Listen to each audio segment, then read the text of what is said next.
Today is Friday, May 7th. What a new analysis found about what could be the real COVID-19 death toll around the world, and the latest findings about COVID vaccines for kids. Also, look out for space debris. A piece of a rocket as large as the Statue of Liberty is expected to hit Earth this weekend, but most experts say there's no need to worry. We'll explain. Plus, we're talking about COVID-sniffing insects, the average gift amount for this year's Mother's Day, and how one profession is using No Pants Day for a good cause.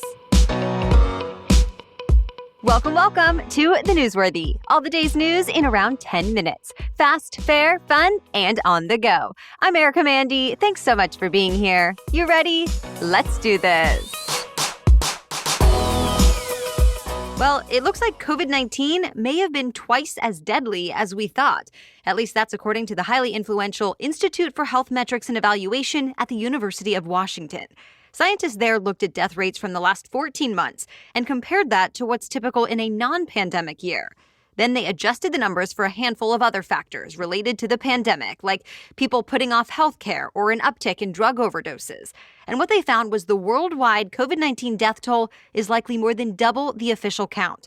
The study suggests nearly 7 million people died from the virus worldwide. About 905,000 of them were here in the U.S., and that's compared to 580,000 on the official COVID death toll. Researchers think the true number of COVID-19 deaths in India is about 3 times higher than what's been reported. In Russia, it's likely 5 times higher. And in parts of Asia, it could be 10 times higher. The director of the research team says he thinks it's just been very tough for countries to accurately track the deaths during this pandemic, since they're more focused on taking care of patients than data. Other experts agree the deaths are widely undercounted, even though some have different numbers in their estimates. So the researchers say they hope the new study will help people better understand the impact of COVID-19 and how much damage could still be done if the pandemic is not controlled all around the globe. Well, not only does it look like kids are closer to becoming eligible for a COVID-19 vaccine, it now looks like they could have some options soon. Moderna is the latest vaccine maker to say early data shows its shots prove to be highly effective in children 12 and older. Specifically, the company says in its latest trial that included more than 3,000 adolescent volunteers, its vaccine was 96% effective.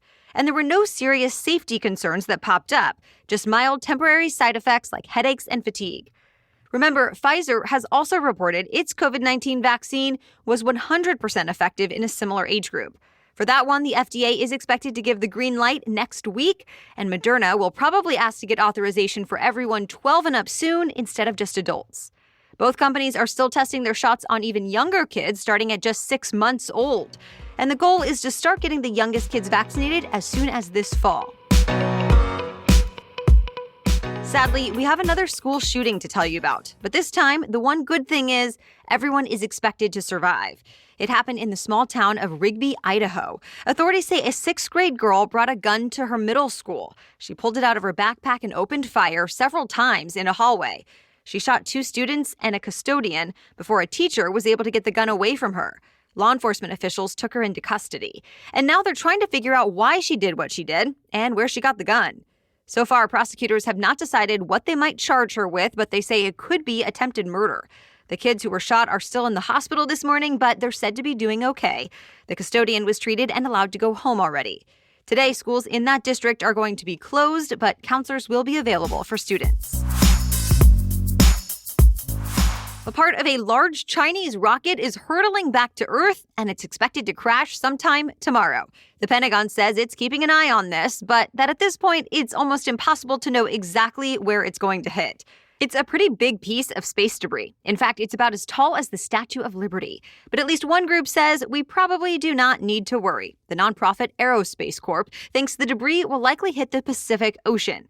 And other experts have also said there's almost no risk of anyone getting hurt or of it causing much damage since so much of our Earth is covered in water.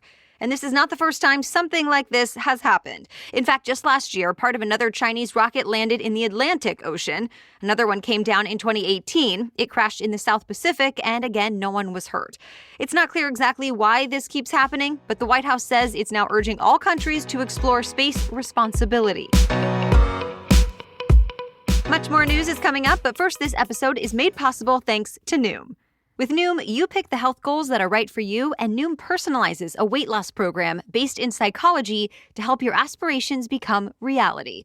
Because with Noom, it's not just about losing weight. You're building the habits to actually keep it off in the long term and accomplish any of your other personal health goals. Maybe you want to have more energy, enjoy exercising again, or simply feel good about your daily choices. Whatever it is, Noom can help. And it's convenient along the way. Noom knows everyone is busy, and that's why Noom does not demand much of your time. They only ask for about 10 minutes a day. In fact, Noom works with your lifestyle and is forgiving. They know you're human, so it's okay to go off track today and just get back on track tomorrow. So are you ready to learn how to live healthier? Sign up for your trial today at Noom, Noom.com/newsworthy. Again, sign up for your trial with Noom at Noom.com/newsworthy. That's Noom.com/newsworthy. Okay, now back to the news. Apparently, insects can be trained to sniff out COVID-19. We're not making this up. Scientists in the Netherlands have trained bees to identify the scent of the disease. The researchers say they let honeybees smell sample infections in a lab, and then they gave them sugar water as a treat. But when the bees smelled samples without the virus, they got nothing. The team says the bees eventually learned to stick out their tongues as soon as they smelled an infected sample, essentially identifying a COVID-19 case within seconds. But don't worry, for now, most people are sticking with more traditional ways of diagnosing people. And by the way, bees are not the first animals to detect COVID-19 by scent. Some researchers have also trained dogs to identify positive COVID cases as well. This weekend, world leaders and top performers are coming together for a global concert special called Vax Live, the concert to reunite the world. Demi Lovato is hosting. It also includes performances by Jennifer Lopez, the Foo Fighters, Eddie Vedder, and others. More stars like David Letterman, Chrissy Teigen, and Sean Penn will make appearances. And the special will include messages from presidents, prime ministers, and even the Pope. Organizers have a few goals with this. 1, inspire people to get vaccinated against COVID-19. 2, raise money to help supply vaccines to poorer countries that are still struggling to get them. And 3, to call on leaders to make sure vaccines are accessible everywhere. The relief organization Global Citizen is sponsoring the event. Already, it says the Vax Live campaign has received more than $53 million in pledges, and that'll go to pay for more than 10 million doses.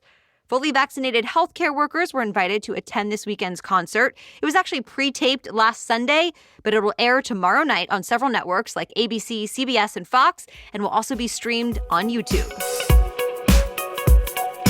You might start seeing a lot more content on social media meant to fight anti-Asian bias. There's a new online campaign called See Us Unite. The new Asian American Foundation is behind it, along with a lot of big-name Asian American celebrities. For example, actor Daniel Day Kim, musician Her, Olympic skater Michelle Kwan, and a lot more. Videos online show them sharing stories of hate and explaining how people can be an ally for Asian Americans like them. Organizers also want to raise money that will go toward community organizing, education, and support for the Asian American and Pacific Islander community. This all comes as anti-Asian violence has been surging around the U.S. A recent study found the number of reports of hate crimes against Asian Americans has gone up 164% in the first few months of 2021 compared to the same time last year. For the first time, it's now possible to make money directly from tweeting. Twitter is testing a new feature called Tip Jar. Basically, it lets Twitter users accept money from their followers. Here's how it works. A $ icon will appear next to the follow button on a user's profile page. They can then pick which payment platforms to accept money on. And Twitter says it will not be taking a cut.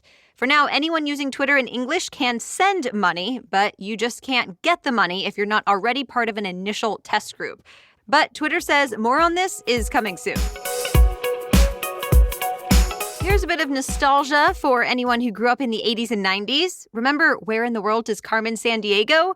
Well, now that game is one of 4 just added to the World Video Game Hall of Fame.